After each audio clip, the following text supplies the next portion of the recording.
time is it? It's 7:30. The door should be open by now. Are you sure it's tonight? Is there anyone you can call? Hello? I'm calling to confirm there's going to be a slam tonight. The name's Neophyte. Neophyte.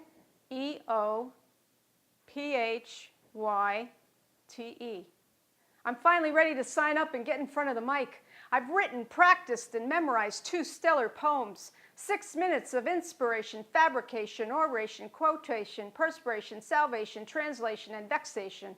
I vomited, ralphed, retched, blew, upchucked, and spewed until my insides resemble a cutout of the lunar landscape.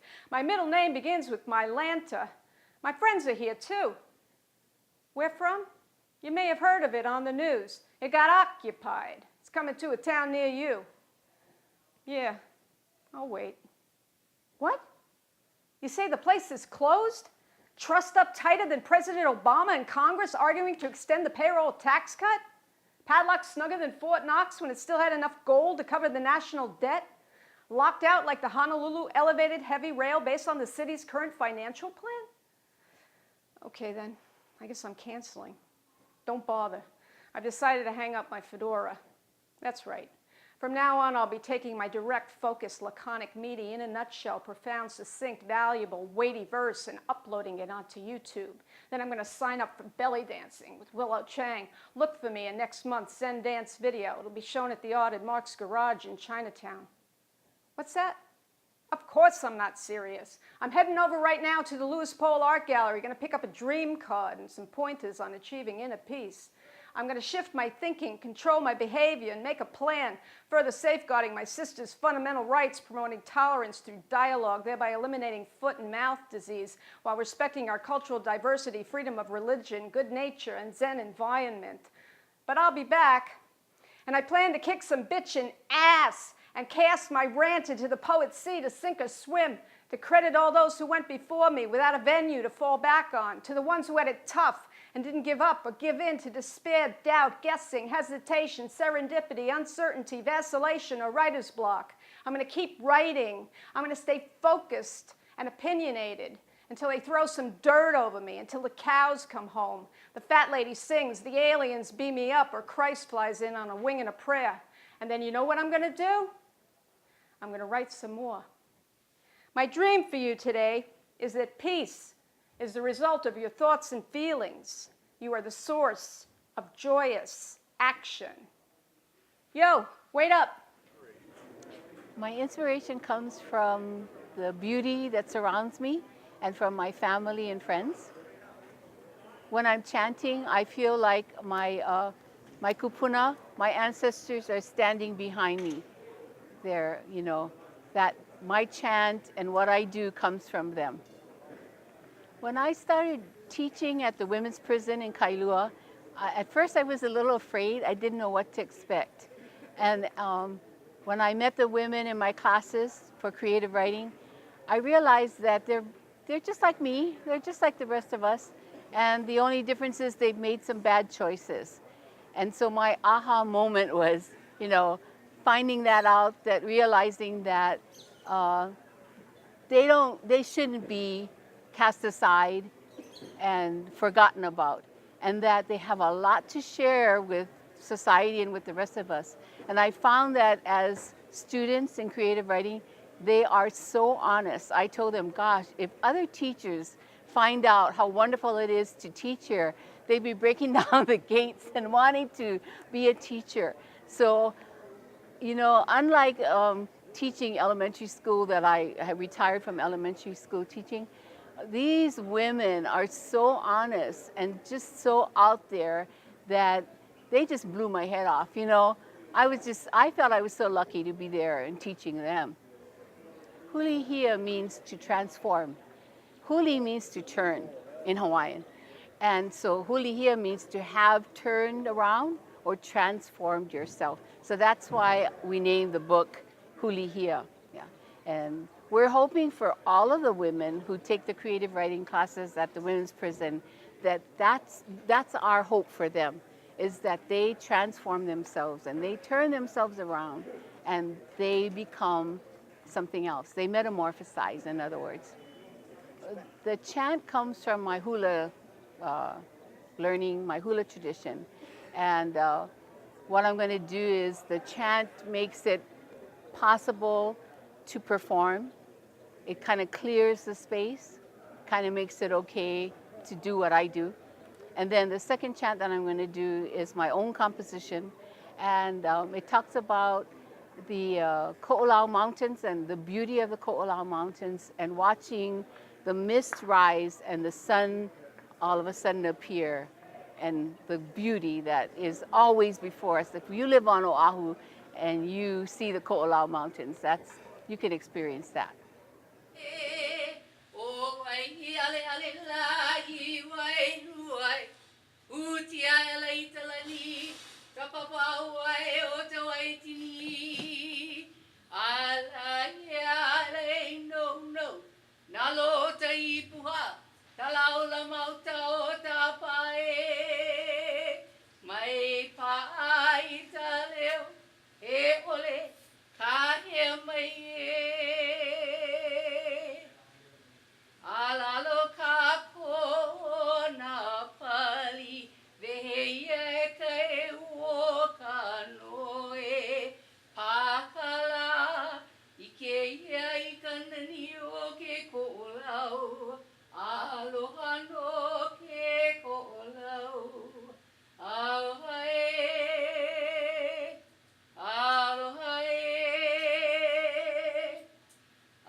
Look, it's open.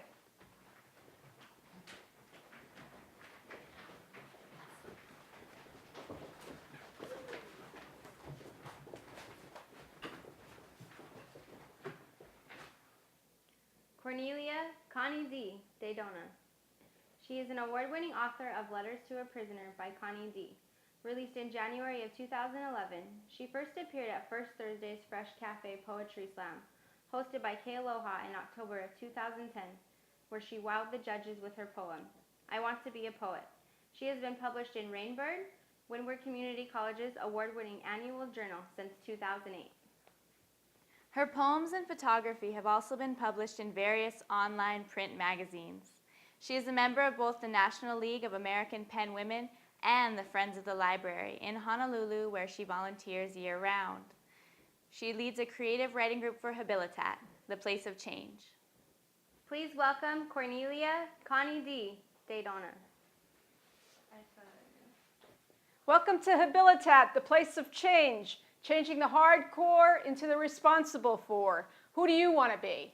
Tonight, I'd like to begin by introducing Kahoku, our sketch artist, who will be creating and completing a sketch based on the energy and the mood here tonight. We'll be checking in on him from time to time. Welcome, Kahoku. Thank you. A door is a metaphor for so many things. An open door symbolizes hope, invitation, and opportunity. A closed door evokes mystery and the unknown. It can also represent a challenge. The possibilities are as different and as unique as each of us. Tonight we will hear from a diverse group of poets, each empowered by their own unique challenges and life experiences. So let's get started, shall we? Our first poet hails from Portland, Oregon.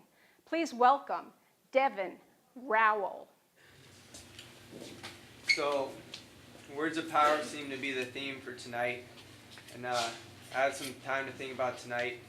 I'm trying to figure out to write. And it's just that there's so many things that keep this world spinning. I figured I'd keep it right at the beginning. You see, a beginning is a point in time. It's a spark in your mind, a tear in the cloth where it unwinds. A beginning usually forms along with a plan, and in the beginning there was a plan. When God opened his hand, let man roam the land. Away they ran, let the universe expand from a single strand. It was so grand until the first reprimand. Garden of Eden is on ban, and the sand of time began to trickle down. So with limited time, I begin. I'll fire within. I'll let you in on a secret. Power's been here all along. In the words of Matthew, Mark, Luke, and John, set in stone, a verse can't be reversed. Like a body in a hearse that never made peace with this earth first. Not a blessing, but a curse.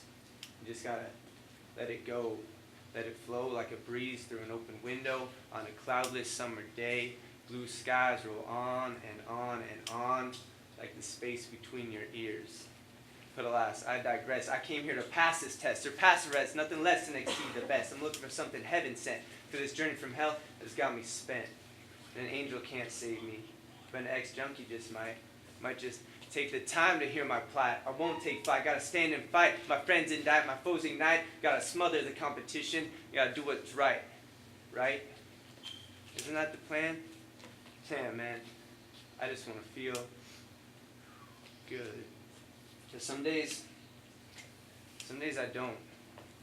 Some days I feel tarnished, without the value once possessed. Like a painting obscured by blood. Michelangelo's angels are stained with crimson tears, and a black hole sun burns and consumes me with fears. But I gotta release that night. It takes the light of a new day, a constant rebirth, unrehearsed. Thoughts disperse as the mountain I traverse till I reach the peak. Don't miss a beat, it's peace I seek. I can't be weak, living week to week. People live and die by the tweak. Sneaking creep, secrets keep, havoc wreak. Looking for a sneak peek, the future's bleak with your eyes fixed on your own 2 feet. Open mind for a different view, says Hetfield. In 1 Corinthians 13:13, there's nothing above faith, hope, and love. Believe that. Your mind is your biggest trap. It'll keep you from beginning.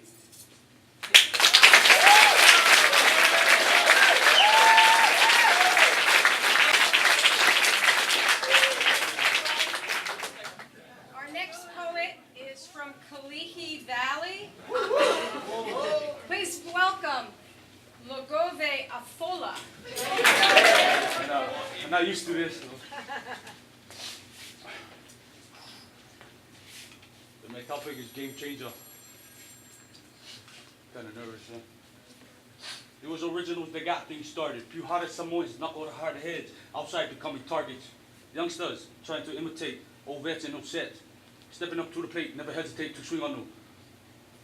Snatch from the rich. Fully equipped with loud ass colors and extra clip. Ready to go to war with punks who would disrespect their hood, their clique, and territory. Anger rushing through their bodies to grow out their blaze of glory. But it all changed when I put my daughter before the game, persevering through adversity and through pain. From a gangster boy to a hardworking man, coming up strong with a whole new different plan. Building my castle with bricks and no longer with sand. No more running a spot, no more dunking a cops. This Habs condition I will abide. 2 friends riding right by my side, cutting off all negative ties. My daughter is my pride, she keeps me alive. Success no sweeter than the Swisses. When fame hits, might as well chase cheese for the pictures. So to all your haters, I flip the bird, because my actions speak louder than these words.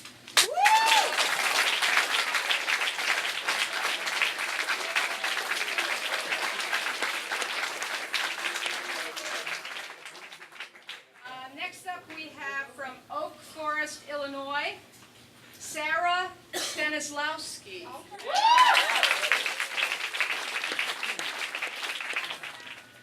Welcome to the land of fruits, nuts, and honey, where people act like they're your friend, but they just want to take your money.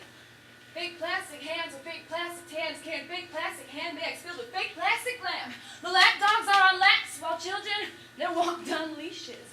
Beautiful, sexy beach bodies, built for beautiful sandy beaches. This ain't no disco, this is L.A. And all I want to do is have some fun. So wait a minute, Miss Crow, Joe Crow, hey, I want to come. But first, let me pray to my God, whose name is Tom Cruise. So give me your red ribbon Kabbalah and your Scientology too. And stand on top of the chairs and sing on the top of your lungs. California, here we come. Wait a minute. Something's wrong. You mean to tell me we care more about what's in Lindsay Lohan and Miley Cyrus's bong? That's why we're the apathetically pathetic youth of today, with nothing left to say for our great U.S. of A. that we so innocently pledged allegiance to back in the day. One nation, under God, indivisible, with liberty and justice for all. For all. Well, that just doesn't happen.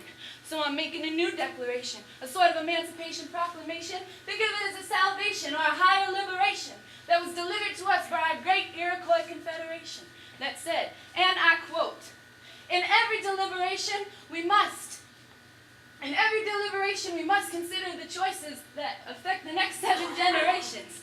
That's 7. Count them. 1, 2, 3, 4, 5, 6, 7. That means it just doesn't stop with you or you. It goes to your kids and your kids' kids and their kids too. And excuse me for a moment if I sound like Dr. Seuss. I just want to deliver the message to the nation's youth. And please, Carrie, please, one more minute of your time. I'd like to take a moment to pick a great man's mind who said to all of the world and humankind that an eye for an eye leaves everyone blind. And all of the this for the that's and the that's for the those, and all the broken down hotel rooms filled with broken down hoes who never got a chance to realize that things aren't always what they seem when they walk the lonely road on the boulevard of broken dreams. So when you find yourself thinking, talking, or acting absurd, maybe it's because you, my friend, have become one of the herd. So stand up, stand up, stand up, stand up and move with me, please. Move! Fuck that shit! I just want to be me.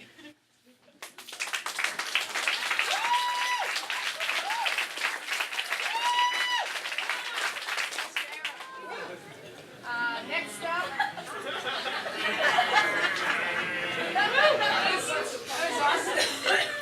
from Kapolei, Kauai, please welcome Kalani Martin.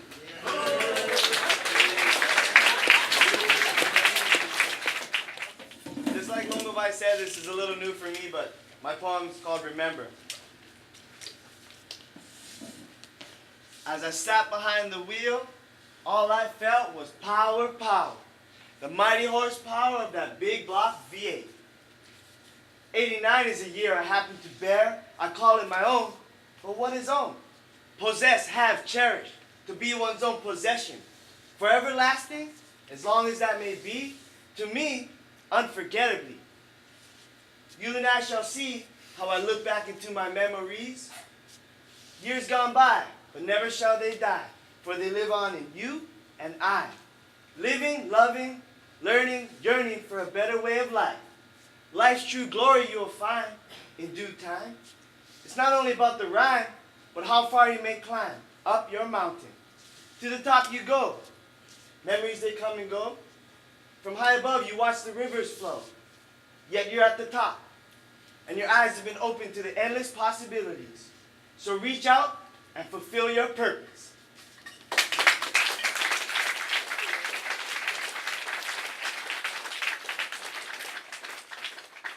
Next up from Ele Kauai, please welcome Sherilyn Alcon.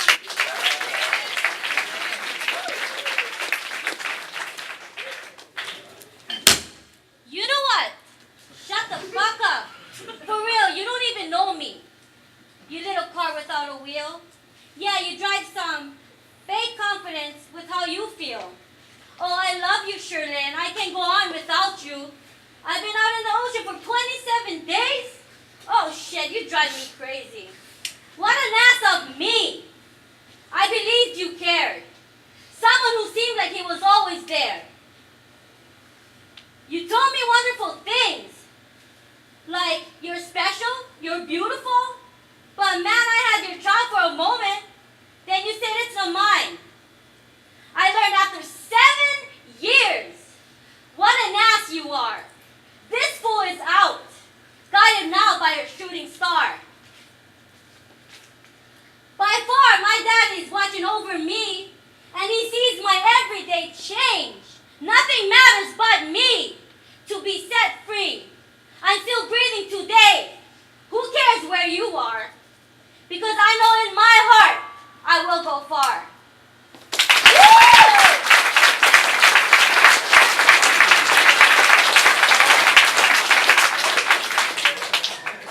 From Papakolea, please welcome Sean Heathman.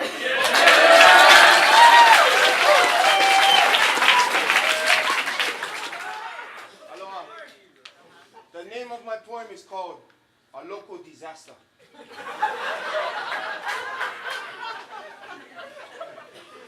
This is a poem I wrote for my love. A tita I met at one bus stop. She was combing her hair, trying to look pretty and sweet. In a flash, she was gone. She caught the bus before me. As I sit there, feeling all alone, because I knew I had the chance to make her of my own. There was something I could have said. There was something I could have done to make her turn and look at me. But then I saw her again one day, down in Chinatown where all the homeless stay. She was standing by the corner where all the crackheads roam, still combing her hair like the way I saw her before. As I gazed at her, I felt courage inside. And I said, this is the tita. I'm gonna make her mine. So I walked up to her and looked her in the eyes. And I told her how I felt about her, deep down inside. I told her that I believed that we were meant to be. Like the sand needs the ocean, or the fish need the sea. I told her, please, please, can you ever consider me someone that you could love so dearly? She looked up at me with a smile on her face and said, my name is Alex. Oh,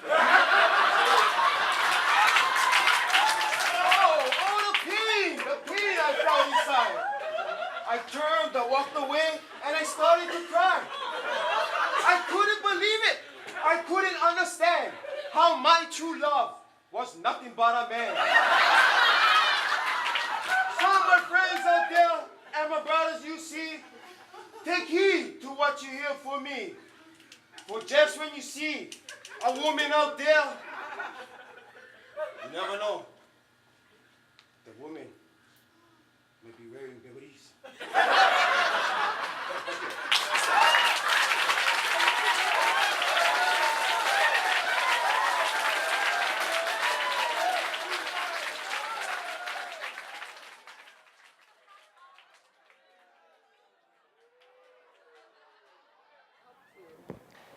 Well, writing Agoraphobia to Zen, I never expected to write a book. I had a traumatic experience, so I always had one chapter in my mind. And I also suffered from anxiety most of my life. So this book it ended the confusion that had been destroying my life. And it turned out that it's a good book. And it helps others, and that's why I wrote it. I think the stigma against mental illness is one of the last frontiers of prejudice. We are so afraid of the mentally ill. And I had agoraphobia, which means I stayed in my house. And we can't go knocking on doors to see, are you in your house because you want to be in your house?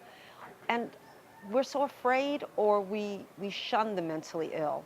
And I'm working with Glenn Close, the actress, in Bring Change to Mind. And she wants us to tell our stories. And by telling our stories, we end the stigma. We become people. We don't become just shadows in the darkness, people to be afraid of. We're human beings, and we deserve, all of us deserve to be respected, no matter what your mental illness, no matter what your disability is. I was always a reader. I always loved reading, and I always wrote diaries. I always kept a diary. I had a traumatic childhood. I had a mother who was mentally ill, and that's part of my memoir. And I wrote to soothe myself. And I never thought of myself as a writer. I was always told I was not good enough to be anything.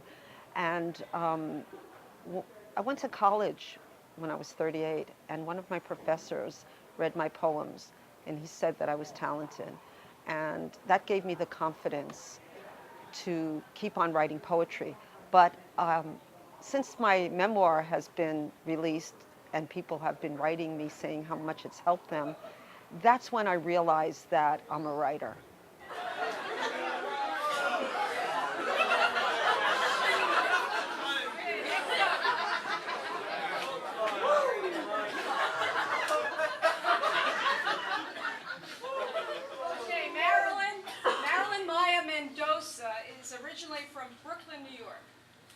She has lived in Punahou, Hawaii for 35 years.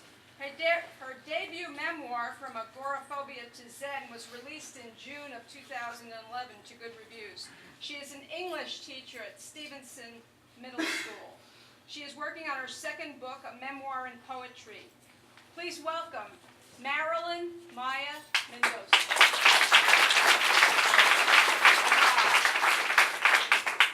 I'm sure some of you have been in bad relationships, but you're so deeply in the relationship that you let things happen. You let bad things happen, just like in life. This is an angry poem. I was in a relationship, and I didn't listen to some good advice, which is, don't go out with anyone that has more problems than you do. Okay, so this is called Broken Glass. Broken glass, get off your ass. Smile or grin, you'll never win. Can you change? Am I deranged? Your mean cold street destroys the weak. White hot flame, demons call you by name. Everything you touch leaves in a rush. From London to Timbuktu, fingers pointing back at you. Mankind is blue thinking of you. Do what you will, aeroplane blue. Stop moving that plate, start polishing your fate. There's death at your door and you're cleaning your floor. Your OCD follows me. I fall to my knees. I check for your keys with fervent pleas to your disease. Be more exact, be more like that, and whatever you do, don't do it like that. Your anger breaks, but it's too late. Go wash your hands. The hourglass sifts sand. You collected forget, the bathtub is wet. Get on your knees. Dry as much as you please. Look under the car. The sad guitar plays from afar. The distant sound of you running around. Go slow around turns, don't I ever learn? Futility, your destiny. Your rants and your rage, there's blood on this page.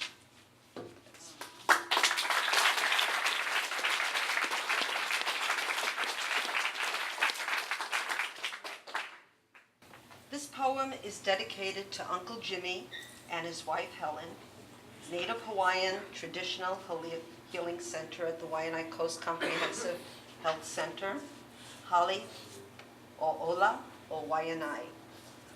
It's called Fingers of Healing. As he shuffles in, I sigh.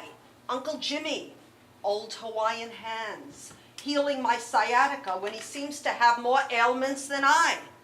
But in one light moment, I am convinced I am mistaken. He leaves the area of pain after kneading it a bit. And as if he were one of the navigators of the Hokulea, with only stars as his implements, he manipulates my head, stretching and pressing every nerve, instinctively knowing my trouble lies there. I close my eyes and hear our breathing, a duet of sound, as his strong, thick fingers, like the branch of a koa tree, press like nails of iron against the root of my problem. Without the need of Enya, I feel as free as the nenny bird. He slathers and pats down lineaments sent to him by ancient healers of his craft as to coerce the spirit of ancient gods to heal me. How did he know it was my head that held the secret to my pain, that the mess was an inside job? Holistic helper, gently pummeling my scalp, muscle by muscle, my mind wanders to the Polynesian Voyaging Society, considered by government leaders not in the know to be just an earmark, not just a slim concession to a royal proud culture, stripped of their hula, their land, their language. I am light as air and in that canoe, praying or musing that I am with the first Hawaiians and that Lomi Lomi massage is as honorable as voyaging by moonlight. I want to see the island where Jimmy and his wife Helen are from, Molokai, the friendly island where they told me the sky is so vast and low, it's closer to heaven than anywhere else.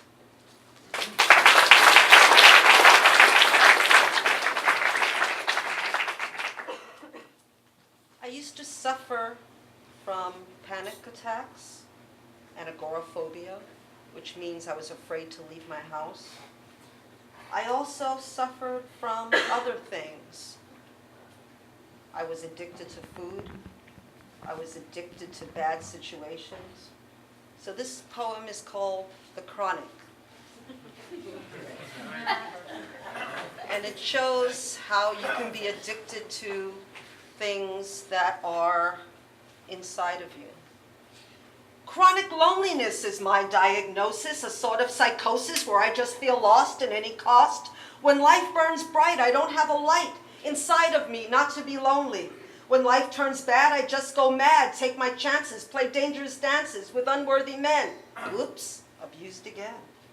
Can I survive the sadness inside that makes me lash out to the me that's without, a center within, not allow me to win? The hate that I feel won't allow me to heal the scared little child, the chronic inside, who longs for release from the lonely disease, attacks like sin from within to the core of my soul. Will I grow old without the light that makes one feel right with their place in the world? Yet hope is bold when the truth be told. I will unfold the skills I need to succeed, to be complete, to find the strength in me. Now time is healed, my fate not sealed. Do you agree to join me, not be lonely?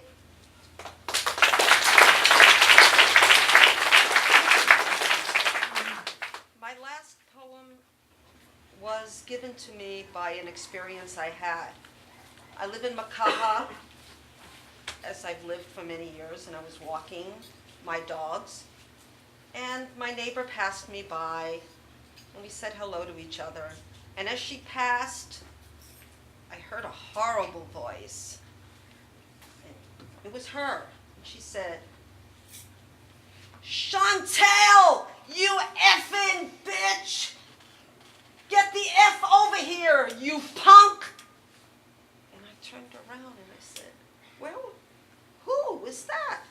And I looked down, and it was a child, a little child, her child.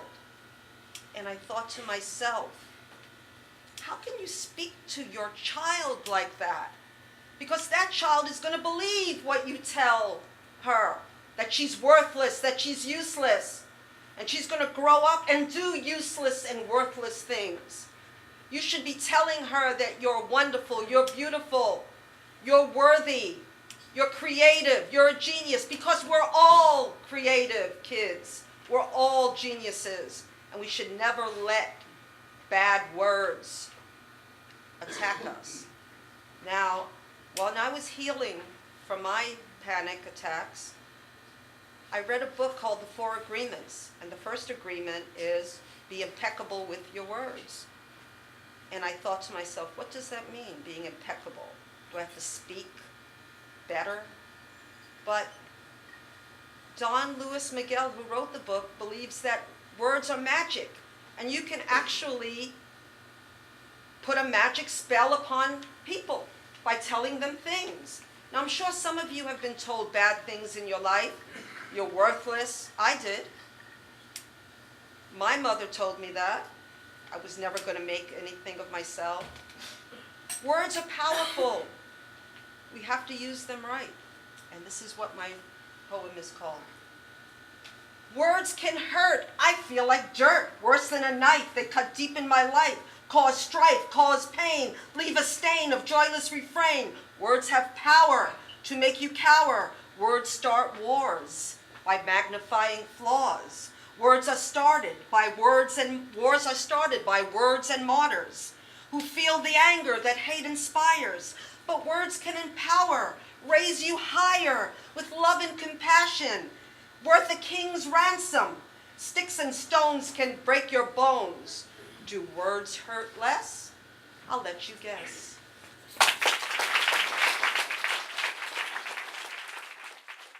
Well, Connie so graciously invited me because we attend a workshop once a month at Windward College. So we do that, and I'm just happy to be a part and sharing my work and being inspired by others. So I'm really looking forward to hearing what everybody else has to say. I already know what I'm going to say. Well, I've been doing it about 10 years. and I was a judge for the Southern Fried Chicken Slam, National Slam for Charlotte, North Carolina, and for the one for the Durham Bulls. And I like being around young people, and I enjoy slamming. Well, yeah, I am working on a book about the homeless in Hawaii. I've been interviewing in Makaha those that are living on the beach. They were very hospitable and cordial. They let me go right into their makeshift homes and take pictures. And I was able to get some of their personal experiences as to how they got to the point of being homeless. And the one thing that really stood out in my mind very much is many of them are veterans. And I felt like that was very sad that they jeopardize their life overseas and come back and they don't really have a place to stay. Peggy Baxter Barnhardt is originally from Cincinnati, Ohio. She now makes Kapolei, Hawaii, her home. Her first submission as a child was to Humpty Dumpty magazine. Her awards and accolades include the M&M Award in 2000 and the Editor's Choice Award in 2005. She is the author of Season of Light, released in 2009. Her poems have been accepted in Rainbird's 2012 humor issue. She is presently writing a book about Hawaii's homeless situation. Please welcome Peggy Baxter Barnhardt.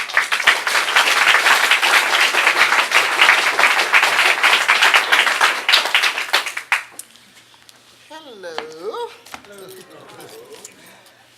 The name of my first poem is I Am Me, and it's kind of written, you would think, to women, but I don't really think it's gender specific because the message is that you don't have to listen to your peers, you can make your own decision. So I think it's going to fit because you all have had to do that in order to get to the point that you are now. So I hope you enjoy it. It's called I Am Me. I will not submit to a hostile takeover. I will not be round-shouldered to stroke your injured ego. I will not relinquish my thoughts and dreams to patronize yours. Do not lay me low to exaggerate your height. Must I suffocate for you to breathe? You will not molest my intelligence while you stimulate my loins.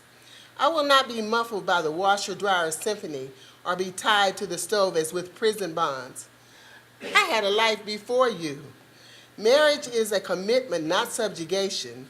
Individuality will be sustained, though derailed by society. I will not be fused, my essence stolen, lost in macho rhetoric.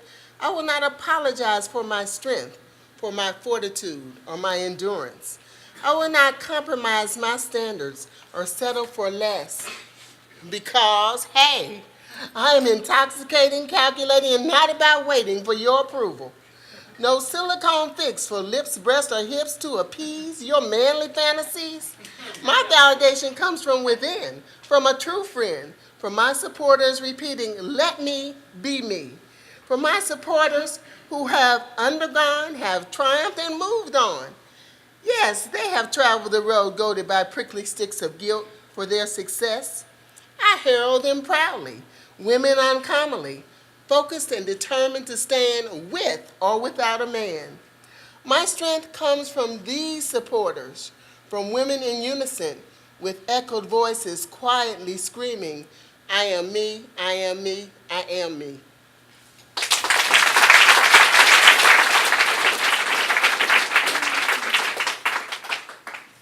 Okay.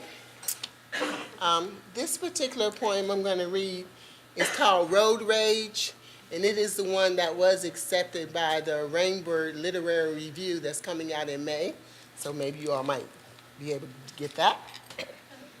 Road Rage. I love it when you flip me the bird. Yes, I have impacted your life momentarily. You gave my toes power. That parking space was the ultimate place to be. Importante. Edging out courtesy and professionalism, vying for that position in a line of cars doomed to jam in 90 yards, leaving you 6 feet from the next stop just made your day. So flip it. And while you wait, why not indulge in some interim period activity, picking your nose? Left nostril preferred for easy viewing, driver's side traveling south. Scratch something and scream obscenities in chorus. Honk your horn and gun your engine. Inch up to within a hair's breadth of the car in front of you. To complete your cultural expression, flip it again. Flip it with both hands. Double clutch, roundhouse. High five yourself and flip it while you belch.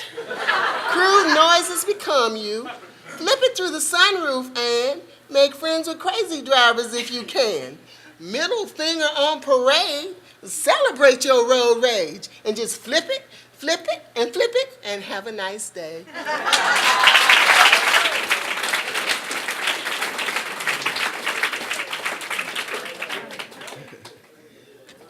As in my introduction, she mentioned that I am writing a book about the homeless situation in Hawaii. And I've been going out to Makaha and other places and interviewing the homeless that live on the beach. They've been very cordial and nice, and they've let me go into their makeshift homes and take pictures. And I planned to bring the pictures, but I actually did forget them. But I have been doing this in Hawaii, and also I'm from North Carolina. I had interviewed homeless there. So I'm going to read two pieces about the homeless, and maybe you all can identify. We all probably know someone that is homeless, or we ourselves may have been homeless at some point. I call homeless if you're not paying the rent and you're living with somebody, you're really homeless, because the minute they get tired of you, you're outside, so you're really homeless. So some of us might have been in that situation. This one is about a homeless man in North Carolina, and the name of it is Unnamed. We passed an old man on the corner in tattered clothes. Everything he owned was on his back: a long coat, a jacket, and a sweater stretched and weathered, a vest and a shirt. His final layer, a grayed undershirt, peeped through an opening above his navel as a result of 3 missed buttons. The fragrance of his environment preceded him, that of communal living. His black skin was ashy in need of lotion. Face unshaven, his head was topped with a stingy brimmed hat, beaten into submission. A look of necessity was on his face. Quite unconcerned with my presence, he answered the call of nature. He reached into his pants, exposing his genitals to the sun. He sprayed the earth. With a sigh of relief, he replaced what used to be private. He continued down the street, precariously leaning on his permanently borrowed grocery cart filled with local castaways and collectibles. Stopping only briefly in our sight, laboriously rummaging through a big green roll-out can, the kind the city provides for residents, those with addresses. He tiptoes and stretches arduously, bending to reach what he sees as a worthy addition to his friends of destitution. This is necessary as the can is more than waist high to him. Coming up as if out of an abyss, he brings his rusted treasure. His hair is clearly seen now, partially grayed, nappy plaits with debris clinging to some. His hat having fallen into the confetti of trash while negotiating his fine is lost. He tosses his prize in the cart and is off again to nowhere. My companion mentioned that he must have a mental problem. To myself, I thought maybe a homeless problem. She says, it's a shame that man living like that. He's probably a drunk, no modesty or pride, obviously. I thought, or maybe a person laid off, old with little education, black with broken dreams, and too proud to accept welfare. She said, that's why I rarely frequent this part of town. And I thought, I wish your pedestal were higher so you could look past reality.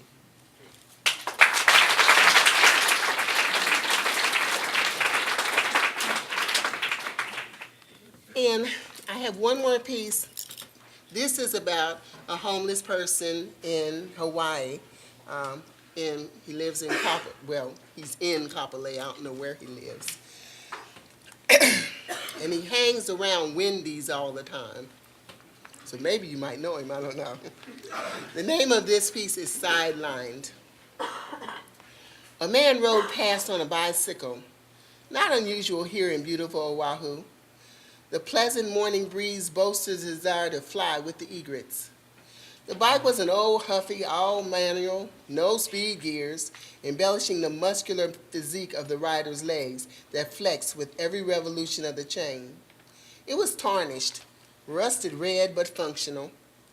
Rust is a mainstay here. Ocean salt takes its toll on every metal thing. On each handlebar was a pillow-sized grip, I suppose holding small personal items. Pouty bulges stretched to the limits of the containers that looked like Santa sacks pictured during the holidays. The man's face was serious, as portraying a role that might be questioned by a smile. His suntan skin bore an ecru color glow, but appeared age-toughened by the deep inset wrinkles from overexposure. A nearly white bald cap brimmed to the back cupped the top of his head with voluptuous curly locks cascading down his back. He wore a dingy gray tank top with faded Oahu written in cursive letters, accompanied by fingers forming the traditional shaka sign. It was a tourist item ready for retirement. His brightly colored shorts were secured by a rope, which also held a pair of tennis shoes dangling from their strings, settling mid-thigh. The shorts reveled in cheeriness, not knowing the future destination. His ground-beaten slippers displayed his unmanicured long toenails. They were ingrown and curled under like talons on a bald eagle, the American symbol of strength and beauty. The irony is disturbing. His feet were permanently stained by pedaling competent. From my distal position, I could see him stop to examine some discarded treasures set out for pickup, discussing with an unseen friend its viability, canvass the large trash receptacles for recyclables, and approach a loitering bystander. The would-be contributor responded to his earnest plea for loose change. He then repositioned his burdens for proper balance after adding his current find, and he was gone with the proverbial wind. But to where, I thought? Under the airport bridge, where forced removal was being accomplished like ethnic cleansing, or dispersal to a barrack-like prefabricated dome enclosure, acceptance contingent on one's attitude, mental acuity, or resignation?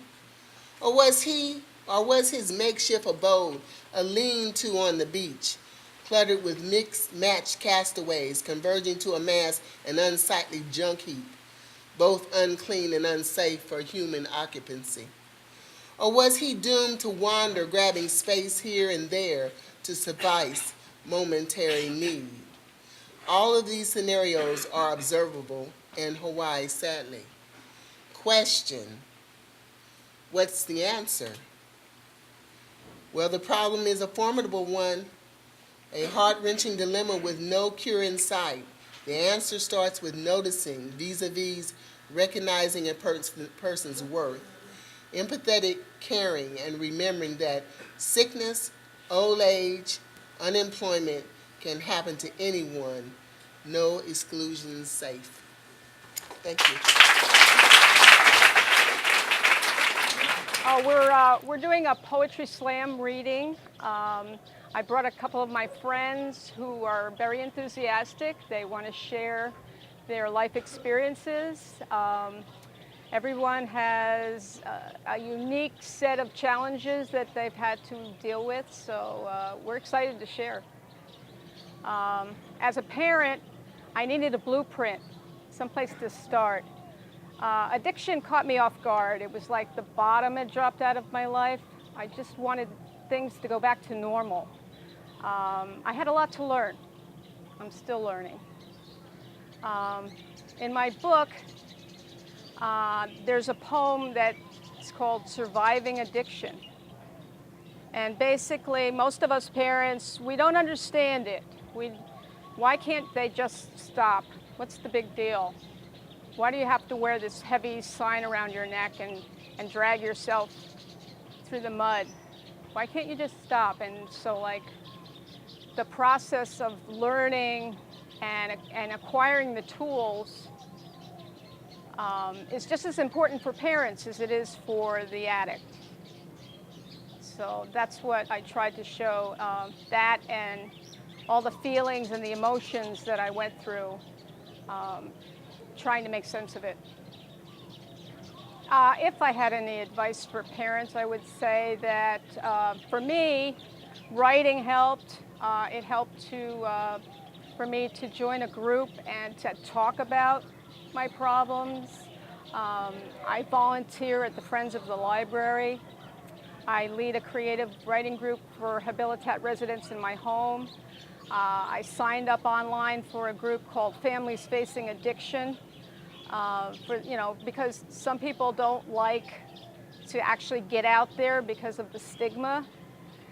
You don't want to admit that you have a problem, and it's very safe to just go online and go onto a forum and just share and ask for help. And so that's what I do. Okay. I have a couple of poems to share. The first one is a love poem. My husband and I have been married 35 years. It'll be 38 together. And yeah, okay. It's a mature poem.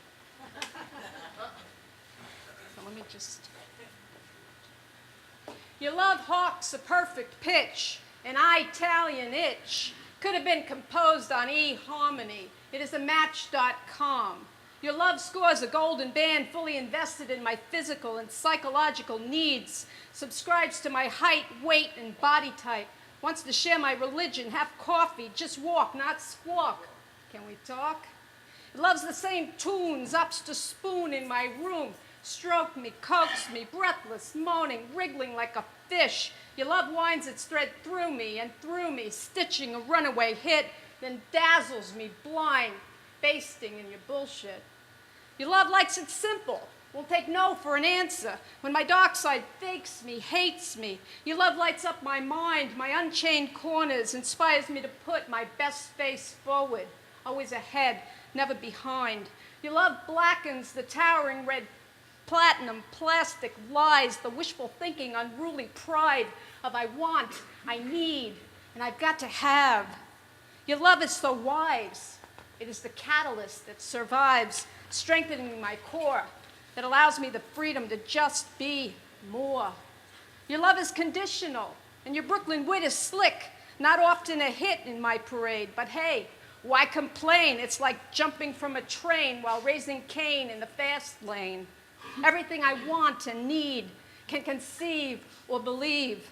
Your love is the black to my white, the day to my night, the bark to my bite, the lens to my sight, the stone to my cutter, the sweet to my butter, the heart to my claim, the soul to my fame, the salve to my burn, the pause to my yearn, the yin to my yang, the birth to my pang, the storm to my bluster, the rock to my cluster, the zip to my can, a hit with the clan.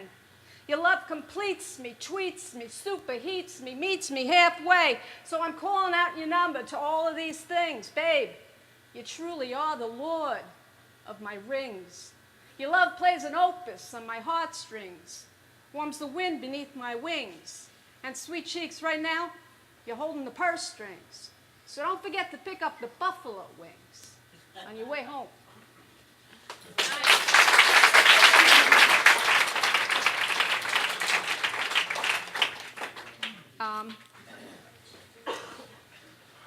When I first came here, I was talking to you. We had some questions at the end, and we were talking about normal, right? What's normal?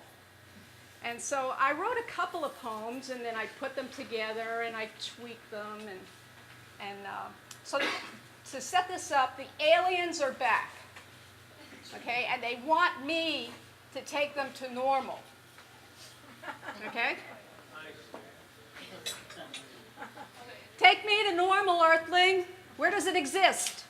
Does normal still play with fire, paint on cave walls, kill giant bears with a bone-tipped wooden spear, eat bugs? Has normal invented underwear? Did it find and enjoy a copy of the Kama Sutra? How tall is normal? What color is its skin?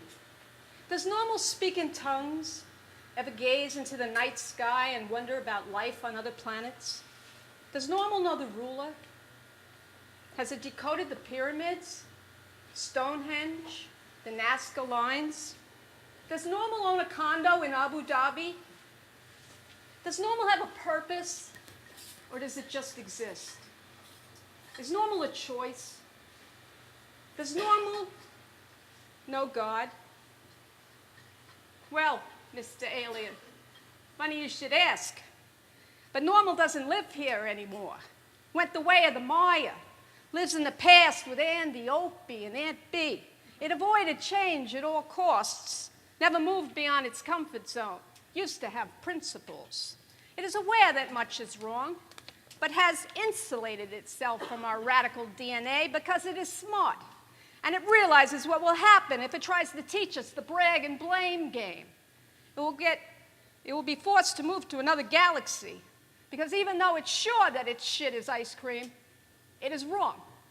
And as for the rest of us, sometimes if all the stars are aligned and the Earth's magnetic core is fully charged with the moon as its anchor, and the sun is exploding at just the right levels, and if you close your eyes and pray really, really hard, and you gotta believe, because if you don't, the dough won't rise, then, and only then, will Ab and Abby normal make an appearance. Not to be confused with the subnormals, which is a whole other branch of hominid entirely. Ab and Abby will set goals, practice, write things down, ask for help, and fight against injustice. Because Ab and Abby know that 100 years is, give or take, is short. And LOL, the normals, abnormals also know that they are a dying breed. And that no matter how you aliens choose to inject, study them, the abnormals still require fresh food, water, friends, unconditional love and nurturing, plus dogs, cats, assorted pets and fish, mass transit, not to mention sunlight, a steady supply of oxygen, a higher power, and low stress levels in order to thrive. Then they will be needing some apples, you know, from the iPad persuasion and some other technology like robots, internet, electricity, and free worldwide shipping and alternate fuel, because family, friends, food, and water is important, but it ain't everything. And while you're at it, can you do something about those melting polar ice caps, the shifting tectonic plates, and the ozone layer, and the vanishing rainforests, not to mention the shithead dictators that are fucking with the uranium? And put a plug in a couple of those volcanoes for me. And get me an aspirin. I got a monster of a headache. Preparing for liftoff, please extinguish all smoking material. Put your seat backs into their full upright position and fasten your seatbelts. There will be some turbulence on the way back to normal. Your most advanced, stumpy, and hideous alien highness.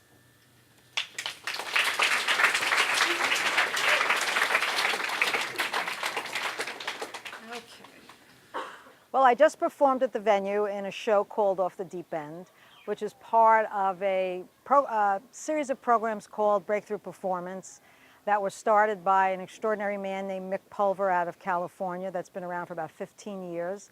This has been personally life-transforming for me. These are personal growth workshops disguised as singing workshops. And so people like myself who are non-singers will take these workshops and break through our fears and our limitations that surround really our voice. It's not about being a singer, it's about claiming your voice. And a lot of the programs culminate in performing with a live rock band in front of an audience. Off the Deep End was a version of that, but it was a lot of original material that I wrote. Did it in front of about 150 people, did rap, did slam.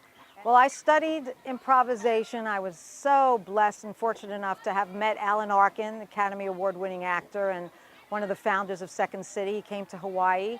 I took a bunch of his workshops, became friends with him, and got really turned on to improv. I also studied it here in Chinatown in Honolulu with Shannon Winpenny at Laugh Track Theater. Improvisation is really a life skill. It's really the art of failing and being comfortable. It's the art of rolling with the punches. It's when things don't go right, which is pretty much the way life is.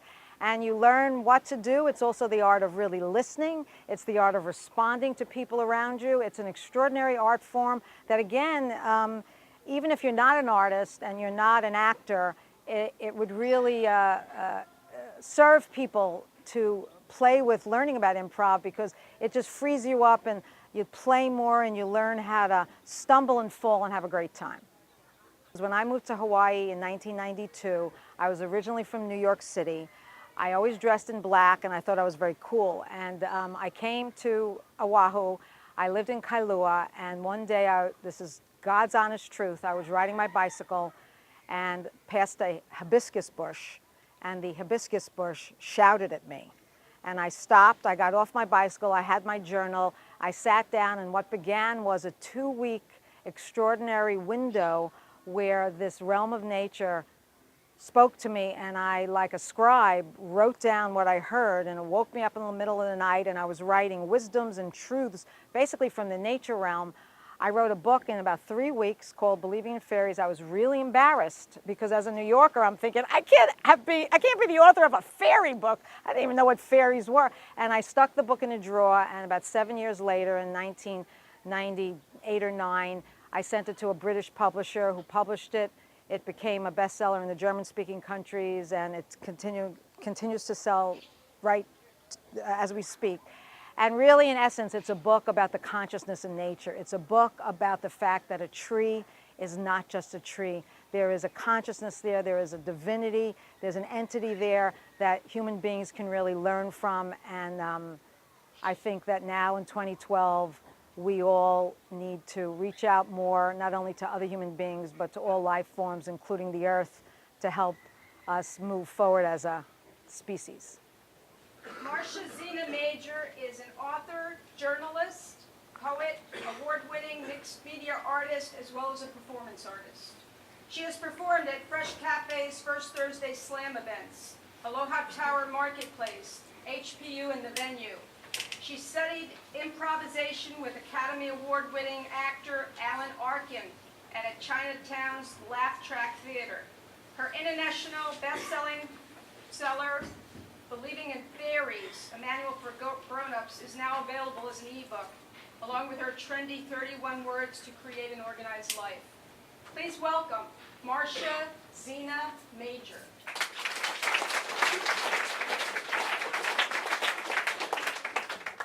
Well, aloha everybody. I just want to take a minute and acknowledge what an incredible crowd and the poets, especially the poets that came out of Habilitat. I was very moved by everything, and I feel honored to be here. So the first poem I'm going to do is a poem that I wrote almost 35 years ago. And it's still true, and I think that it's a nice way for you to get a deeper glimpse into who I am. And it's called White Girl's Lament. All you need to know about me is that I want to sing, deep like the earth, round like the big black women in the gospel choirs. Don't tell me that I can't. Don't tell me that my voice is sharp and shallow, strangled like a salmon in a net. I want to sing, I want to dance, I want to shake and rumble like a locomotive. Don't tell me I got no rhythm. Don't tell me I'm white as baby teeth. I may look pale, I may smell of polished bathrooms and fingernails, but inside, 100 barefoot black children are crying out to dance. But inside, 100 strong Singali drummers are pounding on my heart. I want to be Aretha Franklin. I want to be Mahalia Jackson. I want to ring like a giant church bell. I want to shake like a giant silver tambourine. God, I want to sing. Okay, so my rap hat. The title of this piece is Speed Limit, and I wrote it because I am grappling with being older. It's not easy. So I dedicate, and hopefully we'll pull it off with music. First of all, I have to thank Fort Miners Remember the Name. That's the music. And I dedicate this song, this rap, to anyone who thinks it's too late because they're too old. I was born on June 17th, 1954. Today is January 29th, 2012. You do the math. I have to confess, when I take off my dress, I don't like what I see. The mirror's messing with me. Take for instant gravity. It's pulling down on me. A never-ending battle with my own mortality.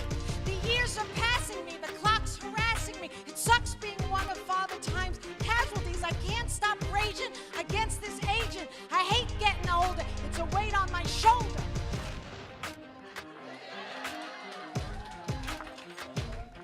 Am I young or am I old? Am I weak or am I bold? Am I this wrinkled skin? Is there more within? Do these lines define who I am inside? Screw you, Father Time. Listen to my rhyme. When I hit 55, shit, it blew my mind. Cause the numbers alone freaked me out inside. With that double digit, some say I hit my limit, that I couldn't win it, no matter how I spin it. Went to the matinee, the girl saw my grade and said, "Senior, here's a discount ticket today." Don't call me senior, please. Puts me ill at ease. Don't call them golden years, call them golden years. You can keep your sweater vests and your grandma dress. The hell with rocking chairs and vacant stares. I want to still be able to leap upon a table with a lampshade hat. Can you imagine that? I never want to retire. I want to fuel your fire. I want to still inspire, rise so much higher.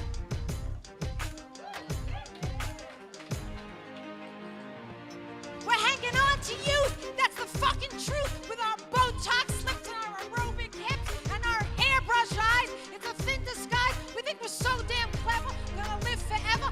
But in 100 years, we will not be here. A name on a page from a dusty age.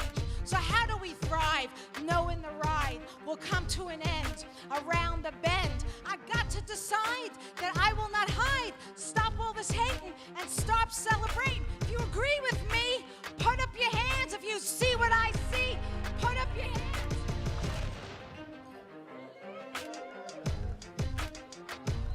I want to rap and flow, don't want to drive too slow. Pedal to the metal is how I want to go. Want to embrace my age, become a brilliant sage, shining all her light into the dark of night. That's how I want to live it, break my own speed limit. If you feel young, put up your hands. We are young, we're not old, we are ageless in our soul. I'm not this wrinkled skin, eternity within. These lines can't define who I am inside. We are young, we're not old, we are ageless in our soul. These lines can't define who I am inside. Come here, Father Time, I'm gonna make you mine. I'm gonna turn the tide and enjoy the ride. If you agree with me, put up your hands, put up your hands. Don't call me senior, please, call me Silver Tees, call me Juicy Mama, call me Lady Drama, call me Ms. Divine, aged like fine wine. The numbers on the sign are just a dance with time. The numbers do not know the real speed will go. 55, 65, 75, 85, 95, 105. We got lift off Houston. This babe's still in it. She broke her own speed limit.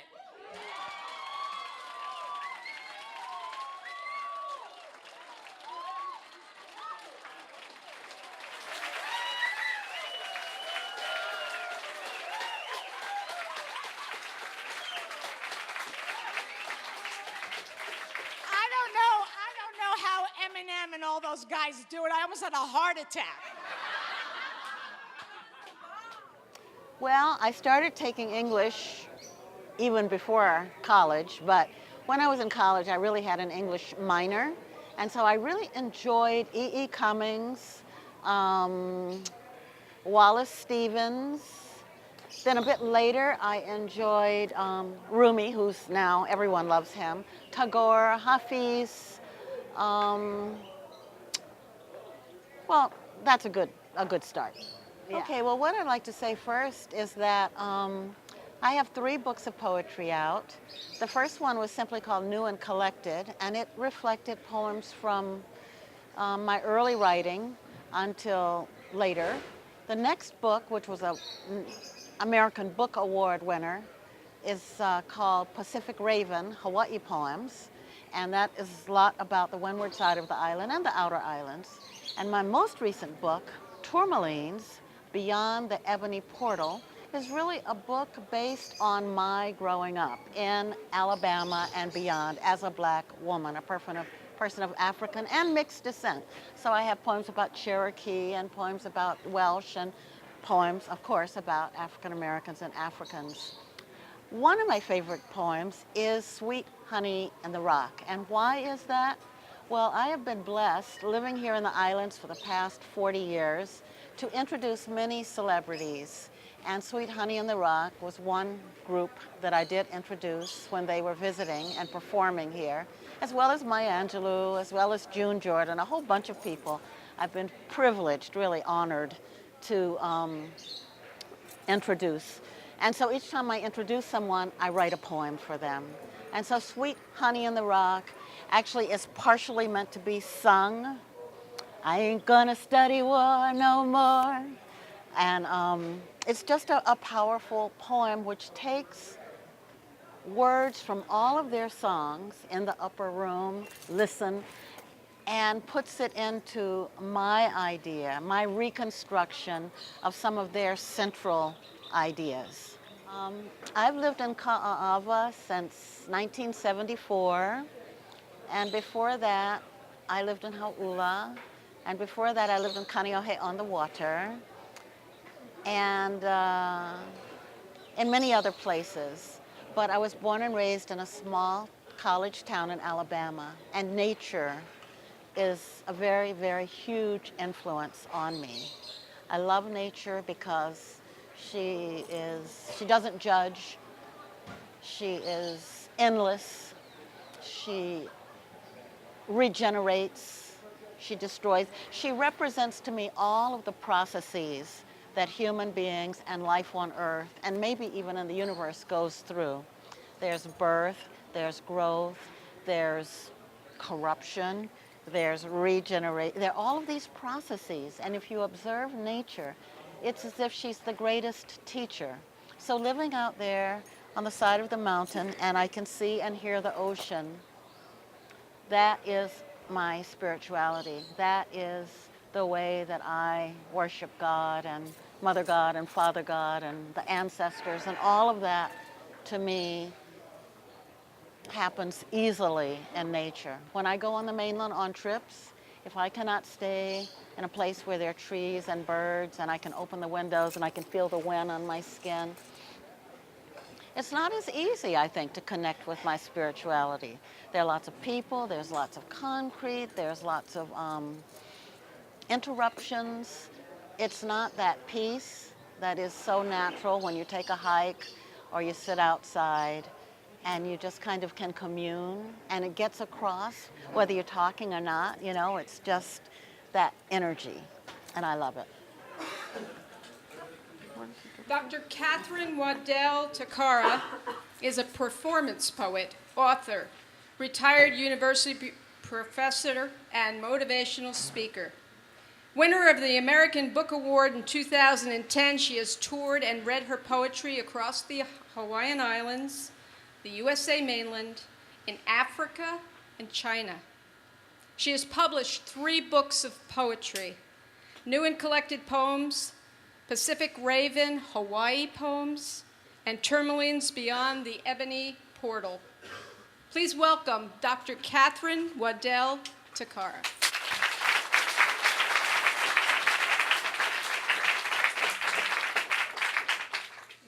Wow, what a night, yeah, and thank you for just hanging in. A lot of words, but words are powerful. So I'll try not to be too long because I know you must be a little bit ready to go in. I have a couple of things I want to read to you. I guess I'm older because I don't memorize all my stuff, but I write a lot, so it's, you know, that's just who I am. The first one I'd like to share is called I Am a Poem.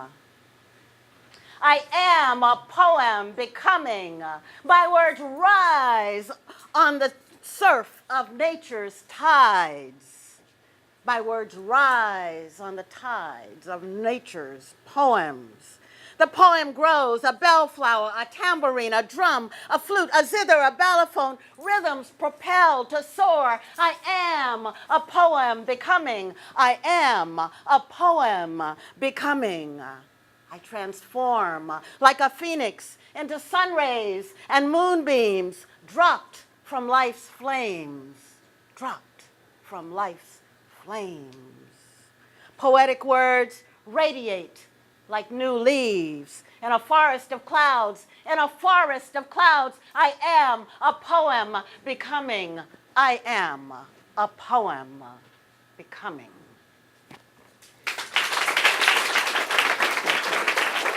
Thank you. I was born and raised in Alabama. I was born and raised in a time when life was hard for black people and people of dark skins. And so I'd like to read a poem about that. It's in my book, Tourmalines. Hold on. It's just like a journey. I like a little story. It's called Magnolias and Memories. And I think I should say that I had a cousin who was in the civil rights movement, if you've ever heard of that.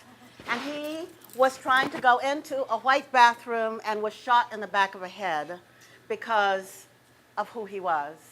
And so that really radicalized me politically. And now I say I'm more mellow. But anyway, this is the poem. She walks out, leaving the smell of collard greens, pork chops simmering in bacon grease, onions, steaming rice, past the lanky dogs hungry for hunting possum, the smell of gunfire. She walks out, past the gate, across the golden field, deceptively dry, seductive to a summer wind, a spark of fire caused by lethal Alabama lightning. She walks beyond the homestead, slips under the barbed wire fence, across the neighbor's cotton field, down the soft slope by the creek, mindful of bullwhip snakes, water moccasins, sunning and sinister silence. She passes on toward the giant magnolia trees, whose large viridian leaves absorb her misery, whose magnificent flowers soothe her wrinkled confusion. She is called Daisy, cinnamon brown homegirl in a gallery of southern scents, white magnolias, the stench of burning flesh after a lynching. Tear green pine trees smell sharp as ginger. She moves cautiously, cradling searing memories, flash forest fires, golden fields, dusty brown roads, unpredictable black snakes, fearless and fast as lightning. Alabama sky, blue witness of countless unspoken, color-inspired terrors. She walks on to a destiny beyond Dixie, beyond the racial creed, beyond the greens, pork chops, possum, fireflies, jagged edges. She walks on.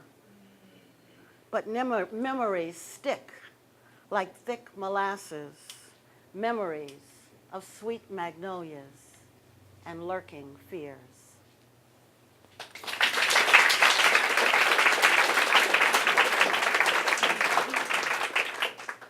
Okay, let's change the tone here. Feeling like fire. I love to go to the Big Island. When I first came to these islands, I was kind of afraid of the volcano. I was so ignorant. And now, whenever I go to the Big Island, I have to go to the volcano because I'm just thrilled over the majesty and the power that lies therein, Pele. I've been writing a poem about Pele and Hi'iaka, but anyway, feeling like fire. For the past 2 days, I have been feeling like fire. Pele burning in her legendary path of becoming. I watched the storm clouds gather at sunset like great dark fish lurking in a bloody ocean of sky. I danced Tai Chi, journeyed to my inner country and paused. When I returned, looked again to the sky, the clouds became rainbow clowns, laughing, conversing, spreading levity. I walked and found ancient treasures, a large brown cone shell, a white battered marble. Hours later, secret stars burst through the frost-strewn evening. Red lightning performed a fire dance, reminding of lava at Mauna Kea behind that same cloud bank that was red like fire, feeling like me at sunset, feeling like fire.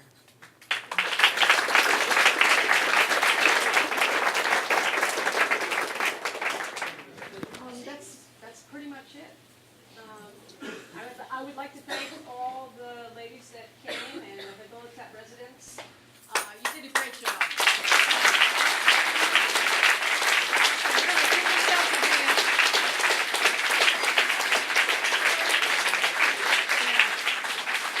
Give yourselves a hand.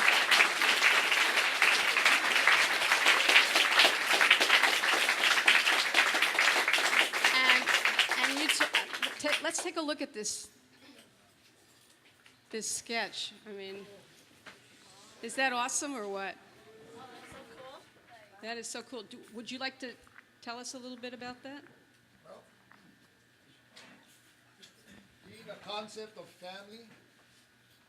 being the concept of family, yeah. I came in here, open-minded. I opened my mind to a lot of things now, knowing that every day is a challenge, and to soften a blow, we gotta deal with life on life's terms. I came in anyway because Connie asked for an artist. So this picture represents family concept. Basically, knowledge is given like a cycle. It's handed down from generations before us, from our ancestor, our lineage, of our cultures, of where we come from. This picture represents a Hawaiian man and a child, a keiki kane and a keiki wahine, a boy and his daughter. Basically, they're going fishing to catch and gather food to eat and sustain life with strength. And together they're doing it. The man has been taught by his father, and the father has been taught by the father before him, and so on and so on. So it's like, taking the knowledge from,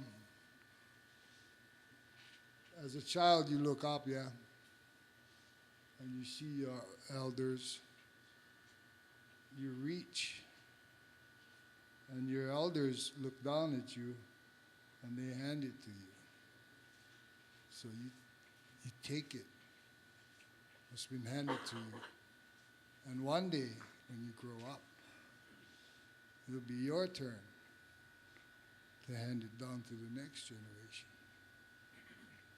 And so on and so on. The cycle of life is important. We have our parts here today.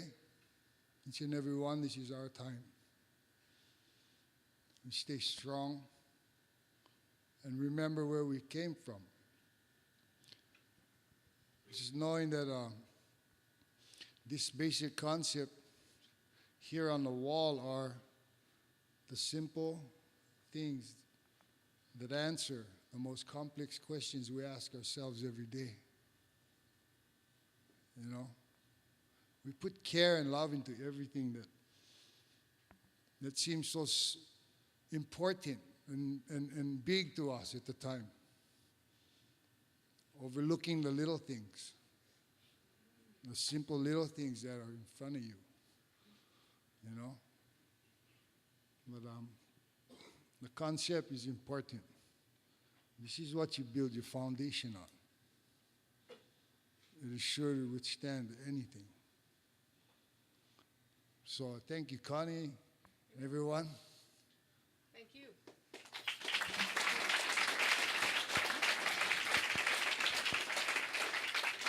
And maybe we'll be back in June, so keep writing. Okay. Good night.